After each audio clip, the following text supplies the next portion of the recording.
What's going on, guys? It's Nick here, back with another video, back with another rankings video. Remember, this season we're doing one big rankings video each week, so we'll go game by game, talk about all the fantasy relevant players in each. So, first things up, we've got the Thursday night game, Giants at 49ers. This game was a 44-point total. 49ers are massive 10.5-point home favorites. Probably not going to be an amazing game tonight. For the Giants, Saquon's already been declared out, so he's not playing. So the backfield is going to come down to some combination of Matt Breida, Gary Brightwell, and Eric Gray. Many of you added Breida off of free agency. He's the one that I would be rostering if you were rostering one of them, but understand that this is an awful matchup. They are 2-score road underdogs against a very, very good 49ers defense. Breida is currently my running back 40, and while it's fine to use him, like if you had Saquon, you had Nick Chubb, one of them, and you lost your stud, you don't really have a ton of depth behind it, and you need it running back too, I don't think that's going to be the reason you lose the week. I think he's going to have a decent amount of touches and be fine, get you enough points, or if you had nothing else, you can do it. But my running back 40, don't feel like you have to play Matt Breida on Thursday night. Only other viable pieces on the Giants are Daniel Jones and Darren Waller. Both have a negative matchup. And as you may have guessed, both are, fine options, but not amazing options. It does help that Jones, even in a bad matchup, he gets a lot of his value on the ground. So he doesn't need to go out there and have 300 yards, 3 touchdowns. He can run for 40 or 50 yards, maybe scramble for a touchdown as well. And at that point, he didn't need to do much through the year to be fine. So you can definitely stream Daniel Jones this week. Just again, it's the 49ers. They're on the road. They're not going to win this game. So it's not a good spot. Waller, at least a little bit of hope. 90% snap share last week, 8 targets. Seems to be good to go. Tight end's a wasteland. So if you have Waller, you're playing him. But again, I'm not expecting either of these two to have monster games. For the 49ers, start their studs as usual. The matchup is best for George Kittle. The Giants are the 4th best matchup for opposing tight ends. But you're starting all of them regardless. You're starting Kittle, you're starting McCaffrey, you're starting Debo. If Ayuk plays, I think you play him. If there's no report of snap count, like if they come out and they're like, he's only going to play half the snaps, he's going to be limited, maybe don't play him. But I would think that in a game like this where they're pretty heavy favorites, he's not going out there unless he's 100%. So I would say if he plays, play him. If he doesn't play, it's going to mean like really, really good production from Kittle, McCaffrey, and Debo. Purdy's my quarterback 22 right now. Fine to stream. He just doesn't really have a ceiling. Like he always gets a decent amount of points. He never goes out there and drops a nuke. We'll start off the Sunday games with Texans at Jaguars, 44-point total. Jaguars also massive favorites at home this time, 9.5-point favorites to the Jaguars. For the Texans side, only appealing piece is Nico Collins. Maybe Tank Dell if you're in a deeper full PPR format. I'd like to see him produce for at least one more week in a row to start in 8, 10, or 12 team league. So hold off, but a good add on the bench. But Nico, really, really good play. He's been a stud so far. Great target share. Those targets are coming deep downfield. Gives him a lot of weekly upside. A pretty decent floor. Obviously, there's a chance with anyone that gets the deep ball that maybe doesn't hit at all in a week and he goes 2 for 40 or something like that. But Nico's been playing well enough. I think you got to be playing him. Many of you will probably need to play Dameon Pierce. It's a pretty terrible spot. This is actually the 6th worst matchup for opposing running backs. They're also massive road underdogs, and his passing game usage has been worse than expected. It would be fine if the volume we saw in the preseason, the volume they talked about this summer, actually happened, but it hasn't been happening. He's been losing passing down snaps. I have Pierce in my 12-team dynasty league, and I'm starting Kyron Williams, Jerome Ford, Joshua Kelly, and Addison over him this week. Ford is the only one I'm a little bit hesitant on because, as we'll go over, the matchup is horrific. But assuming that Hunt is expected to at least be limited in that game, I think I prefer Jerome Ford over Pierce this week, even given the horrible matchup, because also the matchup isn't good for Pierce. For the Jaguars, this is a smash spot for Travis Etienne. Only 6 teams have a higher opponent rush play percentage than the Texans, and in terms of fantasy production, this is the 3rd best matchup for opposing running backs. Etienne did see his snaps and touches drop a bit last week We'll see if that trend continues, but it's not enough to warrant, concern this week, especially in a dream matchup. You're starting him as running back 1. This matchup is pretty bad, actually, for all the other positions. We just know the Texans, historically even, but especially this season too, they allow teams to run the ball on them. They give a ton of production to running backs, but they're pretty good against quarterbacks, tight ends, wide receivers. And so teams kind of look at that and they're like, well, we're also winning. Why would we not continue this trend and run the ball? So Lawrence is still my quarterback, 8. Ridley, Kirk, my wide receivers, 18 and 35. Ingram, my tight end, 9. So you're probably playing most of them. I would say the exception is Christian Kirk at 35. He might not be someone you're starting. I just don't love the spot as well for Kirk, because if you think about the game, if they're running it a ton, well, on their pass plays, maybe they don't go into 11 personnel as much. That's a 3 wide receiver set. We know Christian Kirk is pretty much only playing in that formation. And so if they're running it a lot, if they're in 2 wide receiver sets, Kirk's just like not on the field enough in a negative matchup. So I don't love it for Kirk. But again, it depends on what you have. He's my wide receiver 35. You might just not have other players in that range. Next up, we've got Saints at Packers. 42.5 point total. Packers 2-point home favorites. For the Saints, they have one more game without Kamara, and boy, do they need him back. Jamal Williams is also expected to miss this week with a hamstring injury, so they're down to Tony Jones Jr., Kendre Miller, assuming he's back this week to make his rookie debut, and then Kirk Merritt. Just not a good cast of running backs. They really do need Kamara back. This is actually a really good matchup against the Packers, and it's a winnable game for the Saints, so they could be in a positive game script, also good for running backs. But the only way that I would play this out is if, Kendre Miller does not play in this game. Tony Jones Jr. is going to have a ridiculous snap share, a ridiculous touch share. You'd want him in your starting lineup. If Kendre plays, you're probably not starting either one of them, but it would depend on news with Kendre. If he's playing, but they're like, he's not really going to play that much, just a few touches, you probably still start Tony Jones Jr. If he plays and we don't get that sort of report, I would kind of expect them to mix in and out of the lineup with neither one of them being all that appealing. And honestly, my lean would be towards Kendre, because if there's a chance that he just comes in, he's 100%, he's a better running back than Tony Jones, like by a good amount. He's also better in the receiving game. And so as a player, I would prefer him very much more. But for the most part, even in a good spot, I don't know. It's really just not a backfield one attack unless Kendre's out. For everyone else, mostly a neutral matchup, but obviously start Chris Olave. You can use Michael Thomas or Shaheed in the flex if you want to. My wide receivers 34 and 35. That's right in flex territory. Good with either one of them.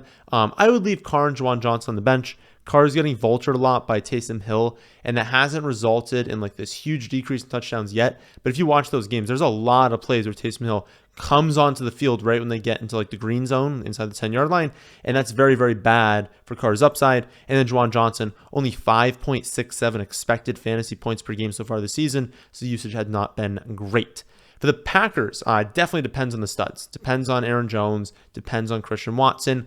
I am not expecting Aaron Jones to play this week, while Watson's definitely a little bit more of a toss-up. My lean is towards Watson being out one more week and then returning next week, but watch the news. Let's see what happens there.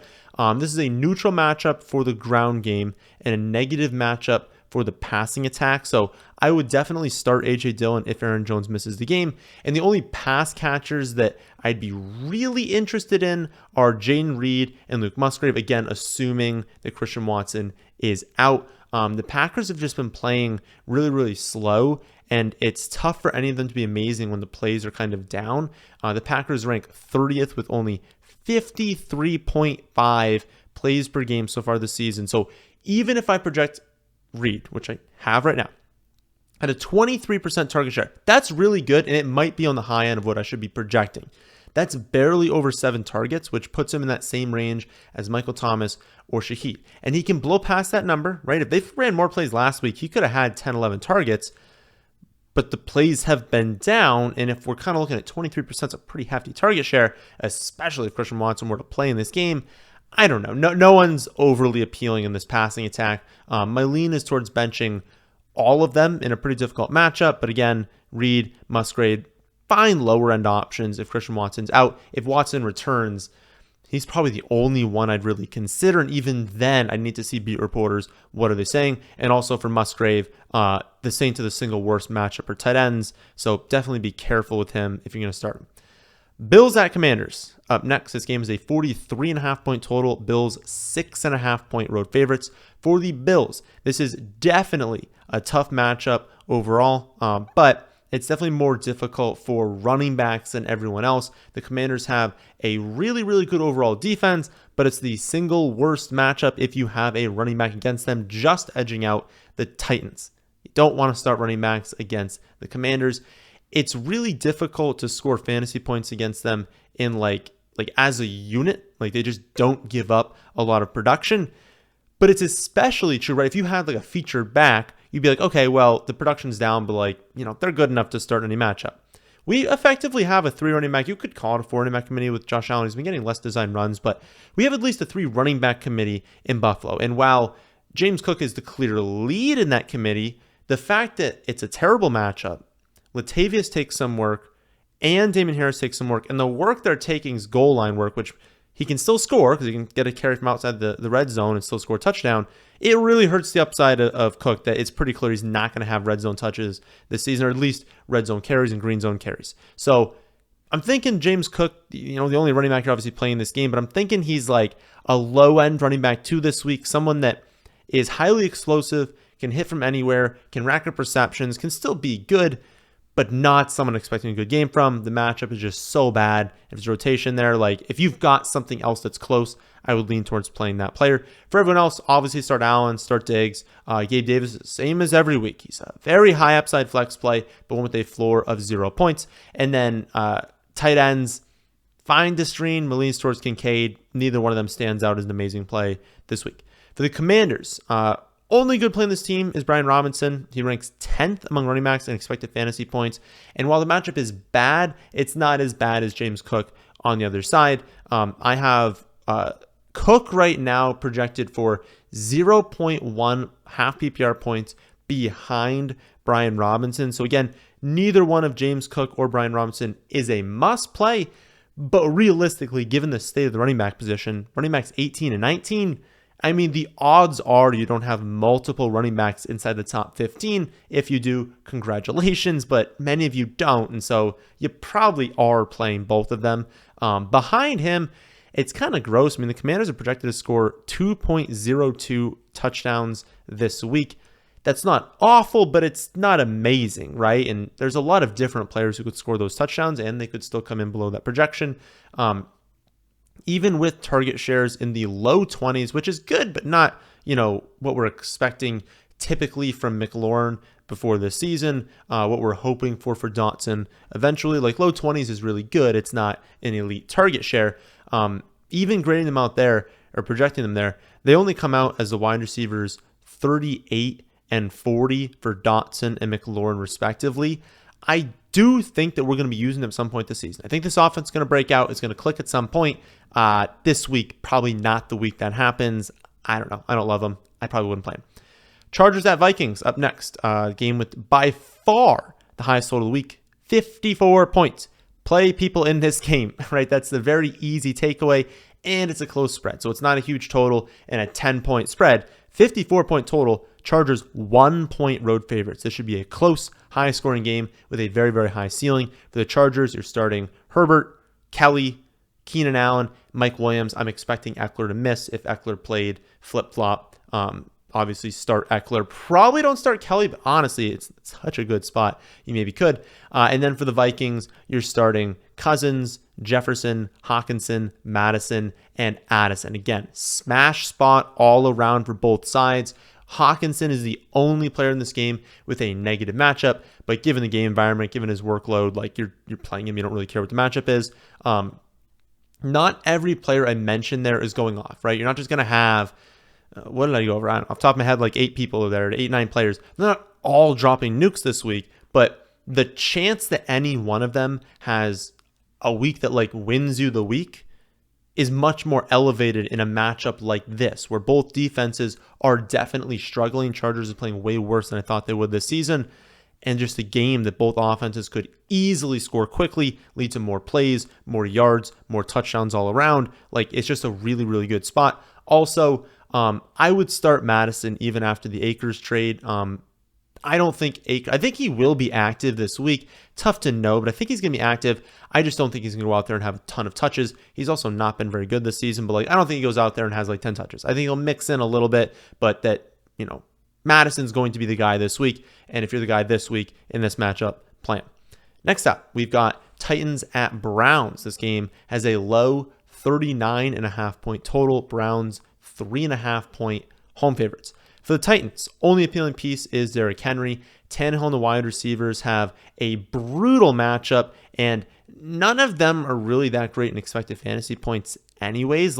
You look at this passing offense, and it's very, very gross, very, very close to the line of scrimmage. Hopkins is the only one you could argue is a great play, but he has 9.5 yards per reception this season. And that's not like I talked about with A.J. Brown, with Mike Williams being with Jamar Chase, saying that they have really low yards per reception this season, but that it's definitely going to increase in the future. I don't think Hopkins is going to increase. If you watch them play, all of these targets are coming very close to the line of scrimmage. It's a bunch of 5-yard outs, and there's really no upside in those plays, and Hopkins isn't really a player at this point in his career who's getting deep downfield, getting open downfield. So I don't love it. I think it's really just Derrick Henry on that side. For the Browns, people are definitely going to want to jam in Jerome Ford, but while I said that I'm starting him in that Dynasty League, I'm starting him in my third flex spot. There are a lot of other players that I want in that league, and I have a very young team in that Dynasty League, so I don't have a juggernaut that's going to go off the season. I'm playing the long-term game on that team, and I still don't feel amazing with him at my third flex spot. No one runs on the Titans. This matchup is worth nearly 8 points worse than a backfield on average. So if you look at the average production for a backfield, then you throw them up against the Titans, reduce the amount of points that backfield is going to score by about 8. And since Ford is most of the backfield this week, given that, it might take Hunt a little bit of time to get up to speed, that's a really big hit that he's taking. Right now, he's been running back 30. If Hunt plays, if Hunt's expected to get a decent workload, I could even drop that even further. I'm right now projecting Hunt to play, but have a very, very small workload. As for the wide receivers, the opposite is true. There's a smash spot for Amari Cooper, for Elijah Moore. They've really struggled this season because Deshaun Watson's playing like trash. They've been wide receivers 23 and 38 in expected fantasy points per game right now. But given the matchup, just given that everyone looks at this team and is okay, you can't run the ball against the Titans. We have to throw it, and then you're successful throwing the ball. Given that, Cooper is my wide receiver 20 right now. Moore is my wide receiver 29. I'd be fine using either in the flex. Cooper I'd be good using at wide receiver 2. David Njoku is fine to stream, though the matchup isn't as elite for him, and he hasn't been used a ton this season, so he's definitely not a must start. Patriots at Jets is up next. This game has a very low 37 point total. Patriots actually 2.5 point road favorites. For the Patriots, Mac Jones ranks 10th in expected fantasy points per game, but that's because of extreme volume over the first 2 weeks in trailing game scripts. They're not expected to get off as many plays against the Jets this week, right? The Jets have an awesome defense. You're also not really thinking the Patriots are going to find themselves down a ton of points early on. And so you're just probably not going to get as many passing plays. And the line suggests they're going to be winning this game. And so again, not expecting as many plays. This game is also at the Jets. That's not exactly a matchup you're looking to attack for any position. Only 2 Patriots players I want to be playing are Stevenson and Hunter Henry. Henry quietly ranks 8th in expected fantasy points per game among tight ends. And since the Jets are so good at defending wide receivers, they do force a lot of volume to flow through to tight ends, making them the 3rd best matchup for tight ends. So if you want to stream Hunter Henry, definitely fine doing that. And Stevenson, I think if you drafted him, in round 3, you're playing Ramondre Stevenson this week. But no other Patriots player is super appealing unless you really want to go to Mac Jones in a super flex league. But even then, not great. For the Jets, New England has a great defense, and the Jets have Zach Wilson at quarterback. So that's probably all we really need to say. Belichick has historically just embarrassed Zach Wilson whenever they square off. I'm expecting that to happen again this week. I'm expecting multiple interceptions for Zach Wilson, for them to just kind of struggle, because basically, like, all you have to do if you're the Patriots is say, okay, force Wilson to beat us. Let's focus everything on stopping this ground attack. Let's jam these receivers at the line. Let's force them to make contested catches deep downfield. That's probably going to result in 1 or 2 big plays. And so if you want to play Garrett Wilson, because he's the most likely to break out, if you want to play him, hope he has another game like last week. What was it, like 2 for 80 and touchdown, something like that. Hope he does something like that, sure. But that's probably what we're going to see, is very, very inefficient offense for the Jets. They're going to try and run it a ton, but they're probably not going to be overly successful in doing that. They're going to have to take shots downfield. Some of those are going to get picked off. Many of them are going complete, and it's going to be very, very gross to watch. So if you want to play Garrett Wilson, do it. I would prefer not to play these running backs because they're not going to see significant volume. They don't have a huge chance of scoring, and it's just a really, really gross game. Falcons at Lions is up next. 46.5 point total. Lions 3.5 point home favorites. For the Falcons, this is actually a matchup that sets up really well for the passing game, and especially with them being underdogs. You could finally see them start to air it out this week. Unfortunately, I don't think Arthur Smith really cares that much about matchups, and so they're probably going to ride the ground game until it's producing terribly, which it's probably just never going to do this season, or when they absolutely have to throw it because they just can't run the ball anymore, which probably won't happen until fourth quarter of games are getting destroyed in. Last week, we saw the split between Bijan and Algier finally widen. I guess I say finally. It was only 1 week, but it was ridiculous that it was ever even close. Bijan played 72% of the snaps, had 23 touches, turned those into 172 yards. Algier played 44% touches, turned 16 touches, or 44% of snaps, turned 16 touches into 48 yards. So, you know, he had significantly fewer yards, about 130 fewer yards, and he only had 7 fewer touches. Just glaringly apparent, you know, that Bijan is significantly better than Algier. He's going to have 25 touches a game from this point on. He's going to be incredible. My bold prediction was that he was the number 1 scoring running back in fantasy. I'm going to stand behind that prediction. I still think it comes true. Given the matchup, obviously start Bijan. I think Algier is fine if you had to play him as low end too, but again, the matchup is better for the receivers. For everyone else, I think you have to play London. It's a smash spot if the Falcons get down. It's such a good matchup for the wide receivers that any sort of passing volume, it's going to flow through London, and he should have a really good game. After that, I mean, Arthur Smith could do his dirty again, but I just start the big 3. I think you're just starting London, you're starting Pitts, and you're starting Bijan. I know that the volume hasn't been amazing, but it's a really good spot for this team. And I think the running backs, every week you're starting Bijan, obviously, but I think it's a good enough spot for London and Pitts, and especially Pitts. Like, you know, tight end's a wasteland anyways. So given like how good of a player he is, how good of the spot that it is, not as good of a spot, but still positive for him, they're going to probably be down in this game. I just think you got to play Pitts. If he kind of keeps disappointing us for like 1 or 2 more weeks, maybe we can start to hop off that train.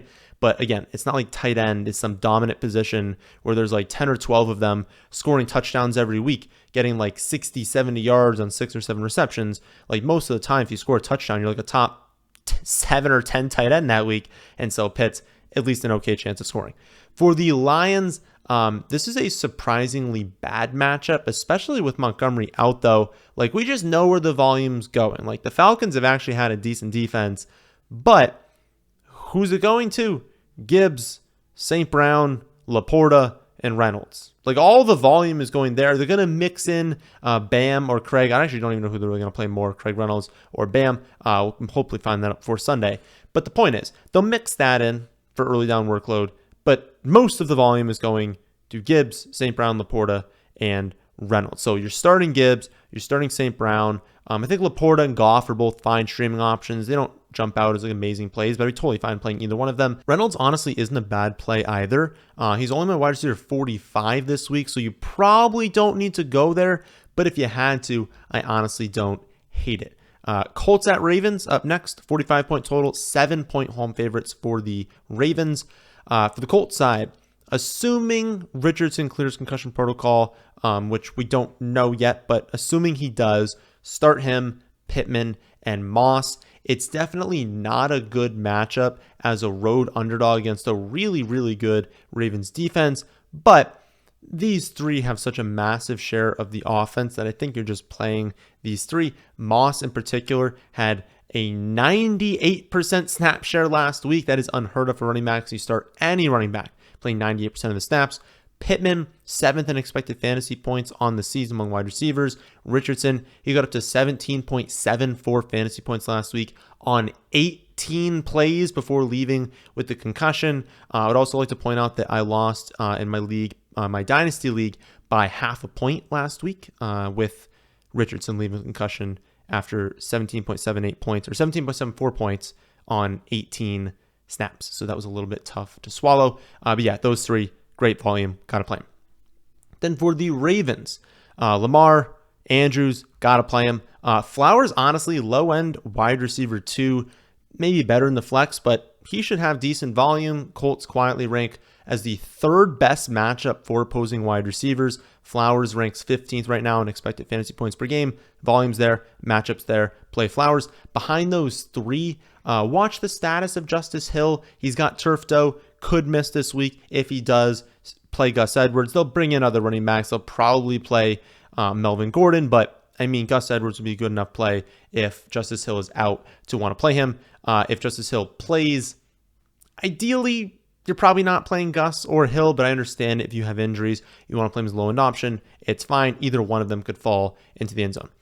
Broncos at Dolphins is up next. 48.5 point total. Dolphins 6.5 point home favorites. For the Broncos, Russ is playing really well, though I want to point out that like a lot of his fantasy success right now is coming from touchdowns. He's got a 7.6% touchdown rate. That's going to regress soon. He's not that good of a quarterback, but he's not a bad streaming option this week, especially if you think the Dolphins find success and move the ball a lot. Like, it's going to force Denver to play from behind, to throw the ball more. That's good for Russell Wilson. Only other Bronco that grades out as a good play is Javonte Williams. I talked about him in the trade targets video, but he's seeing really strong volume, and I do expect him to get healthier and healthier each week this season. I'd be more than okay playing him at running back 2 this week, while Pirine, more of a flex option, probably better in your second flex, seeing a little bit worse volume, a little bit worse of a player. Then the wide receivers, they don't really stand out to me right now. Matchup is mostly neutral, but they're rotating through a lot of different guys. If they're going to play 5 wide receivers,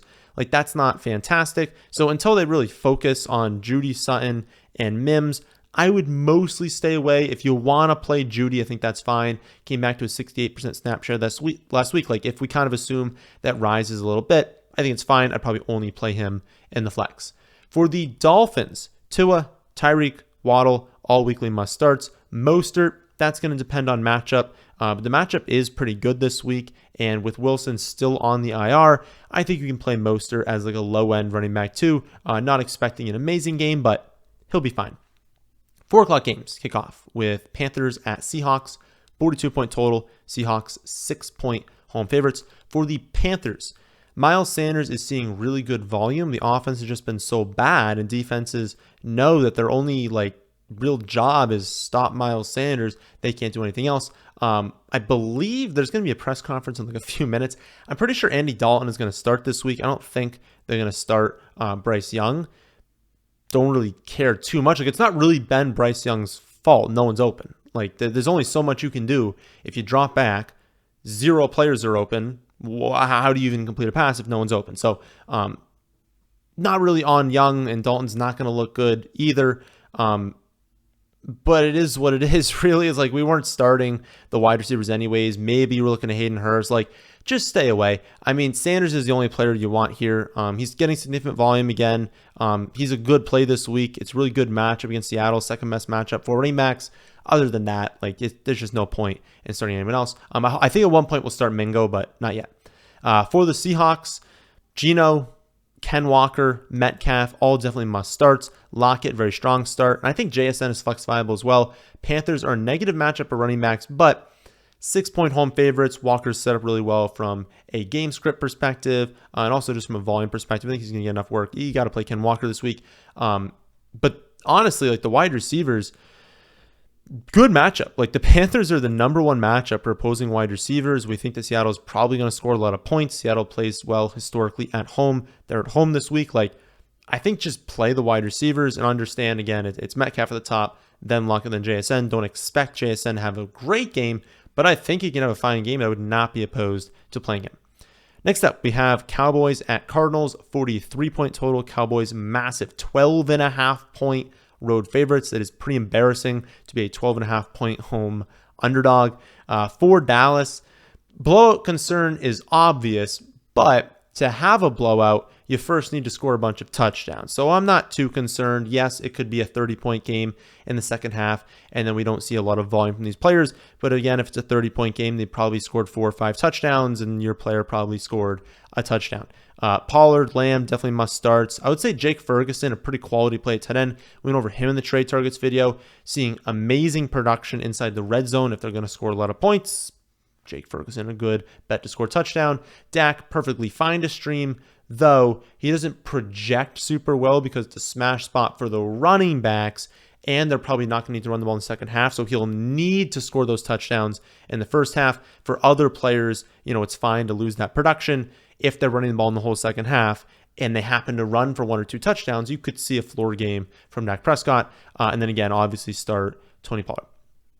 Then for the Cardinals, it's really only James Conner, maybe a little bit of Zach Ertz. Brutal matchup, though, and I have them projected to score 1.26 offensive touchdowns. That is horrible. I don't expect anyone in this like side of the game to go off. Again, it's only James Conner, and only if you have to. Next up, we've got Bears at Chiefs, 47.5-point total, but most that's on the Chiefs side. Chiefs 12.5-point home favorites. For the Bears, you can use Justin Fields since he's always a threat to run for 100 yards and a touchdown, especially in games they'll be trailing, which is pretty much all of them. But this offense has not looked very good, and he now ranks 16th in expected fantasy points per game, 20th in actual fantasy points. I think you have to play him if you got him, but if the offense keeps doing nothing, you're going to have to bench Justin Fields at some point, but I don't think this is the week where you start doing that. The only other Bears in consideration are DJ Moore, Cole Kmet, and the running backs. I would steer clear of the running backs in a really difficult matchup on the road, huge underdogs, and they're kind of rotating a bunch. So until one of them takes over, hopefully Roshan takes over at some point, but until one does that, you can't really be playing either of them. And then DJ Moore, Cole Kmet, fine low-end options are going to have to throw the ball at some point in this game, and both are really talented players. But again, the offense has been horrible. You can't really expect them to score a whole lot of touchdowns. That's not good for pass catchers. For the Chiefs, you're starting all of Mahomes, Kelsey, and then honestly, whoever the starting running back is. If Pacheco is cleared, start him. If he's not, I think you can start Clyde Edwards-Helaire. The Bears are the 4th best matchup for opposing running backs. They face the 3rd highest opponent rush play percentage this season. Chiefs are nearly 2 touchdown home favorites. Like, you're going to want to play whoever the lead running back is for the Chiefs, no matter who it is. Again, if it's Clyde, I think you can play him. But again, Pacheco would be a running back 1. Clyde would be more of a running back 2. McKinnon, it would help if Pacheco was out, but not like a lot. Like, they don't give him rush attempts anyways, and Pacheco mostly gets rush attempts. And so they would just throw most of that volume onto Clyde.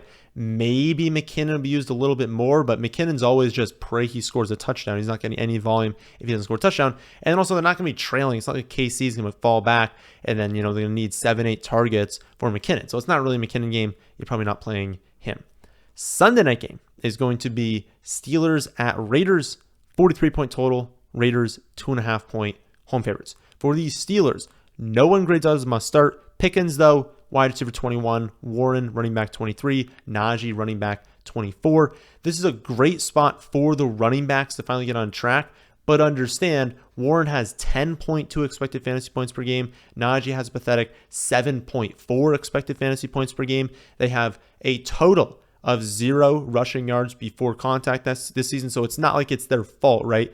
It's pretty difficult if every single one of your carries you're getting hit at or behind the line of scrimmage. How are you supposed to break off big runs if you get the ball and you're immediately being contacted by a defender? So both are low-end running back 2s. It's a great matchup. Expected game flow is good, but you don't have to play either one of them because the floor is obviously quite low, as you know if you have them.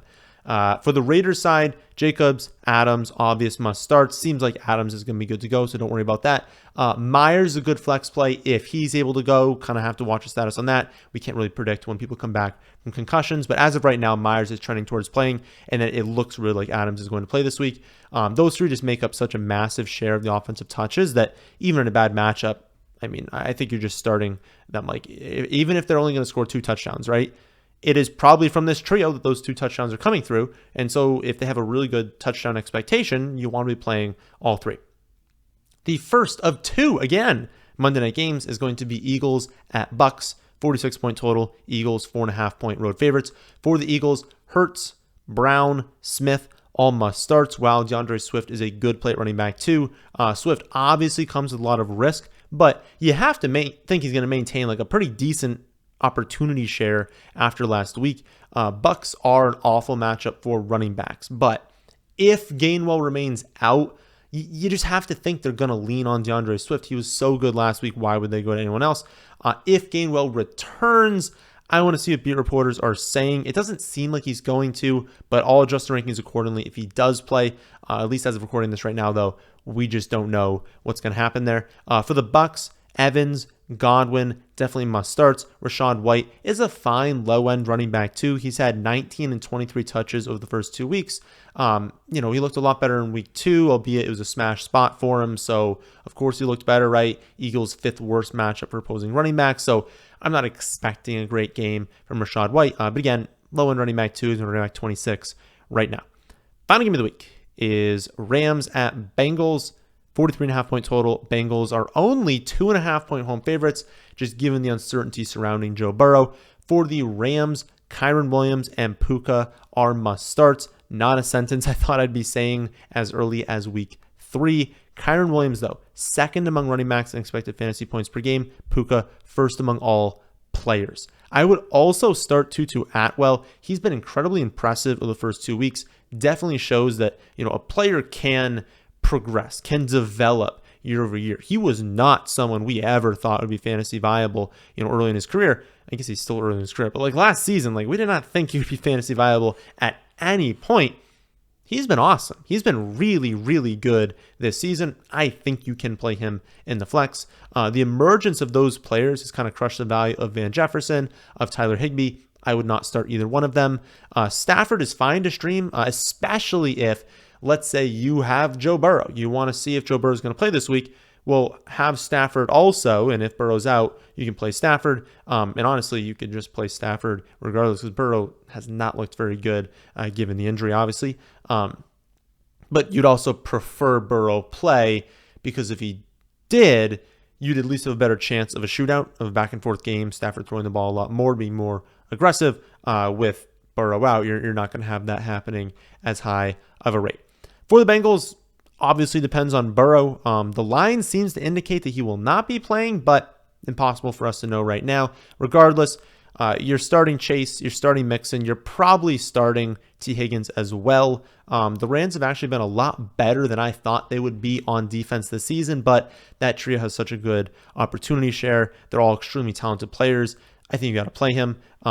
You would definitely obviously prefer Burrows at quarterback, but I would even start them if Jake Browning plays.